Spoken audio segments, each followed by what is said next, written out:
Benjamin Netanyahu hexagon alliance बनाना चाहते हैं, एक 6 देशों का, जिसमें वो भारत को भी शामिल करना चाहते हैं। बस उसमें भारत के लिए डिलेमा ये होगा कि ईरान भी हमारा मित्र है, तो उसमें वो शामिल होंगे तो मतलब एक रक्षा सौदा और व्यापार करना एक अलग चीज़ है, बट एक प्रॉपर अलायंस में है ना, तो वो देखते हैं, वो इंटरेस्टिंग है सबसे ज़्यादा देखना। देखो भारत क्वाड का भी मेंबर है,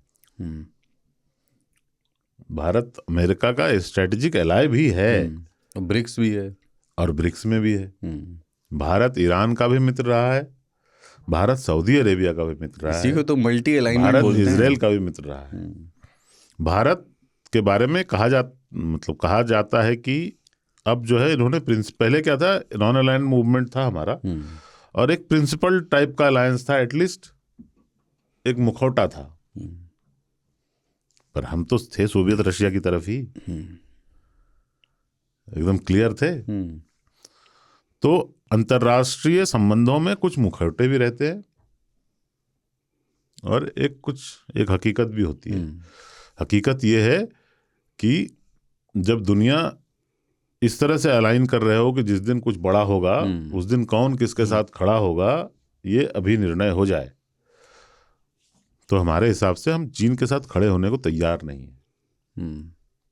जब दुनिया दो फांक होगी चीन और भारत अमेरिका के बीच में, तो जिन कारणों से भी हम चीन के साथ व्यापार इत्यादि बहुत बढ़िया कर रहे हैं, पर चीन के साथ चूंकि हमारे अपने विवाद हैं और बहुत पुराने काबिल नहीं है चीन, तो मतलब हम जंग लड़े हैं भाई उससे। हाँ, तो वही है कि भाई आप अमेरिका से आपने जंग नहीं लड़ा ना डायरेक्ट कभी भी, तो आपको चुनना तो पड़ेगा ही ना किधर रहें।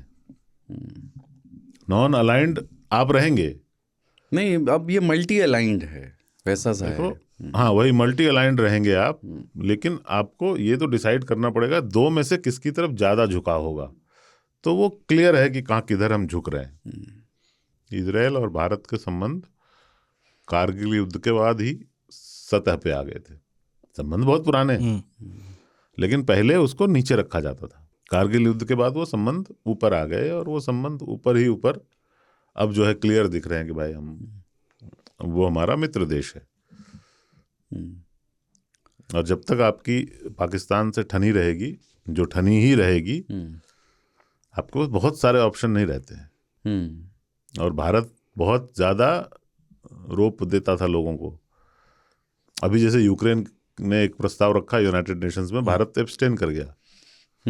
ऐसा नहीं है कि उसके खिलाफ वोट किया, पर एब्सटेन कर गया। तो लोग कह रहे हैं कि भारत ऐसा कभी नहीं करता था, सत्य के साथ खड़ा होता था, है ना। लेकिन ये भी हकीकत है ना कि कितनी बार कश्मीर पे यूक्रेन या ईरान ये सब आपके साथ खड़े हुए हैं। आप तो खड़े रहते हो, पर आपके अपने मसले हैं, उसमें आपका साथ तो आप जो है वो है ना, क्या कहते हैं, सब याद रखा जाएगा टाइप का सीन चल रहा है। तो लोग भी नोटिस कर रहे हैं कि आपने पैलेस्टाइन वाले मुद्दे पे पहले आप पैलेस्टाइन के समर्थन में वोट करते थे, अब जो है आप एब्सटेन करते हो। अब कहना है कि फिलिस्तीन से हमारा रिलेशन अलग है और इजराइल से अलग है। हम उनके झगड़े वाले में अगर किसी में आप इजराइल के खिलाफ कुछ प्रस्ताव लाओगे तो हम एब्सटेन कर जाएंगे, हम उस प्रस्ताव के खिलाफ नहीं जाएंगे, पर हम एब्सटेन कर जाएंगे भाई। तो एक तरह से वो क्या बोले, रेसिप्रोकल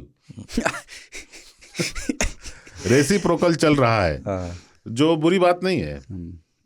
आप ही सिद्धांत पकड़े रहेंगे तो कब तक चलेगा।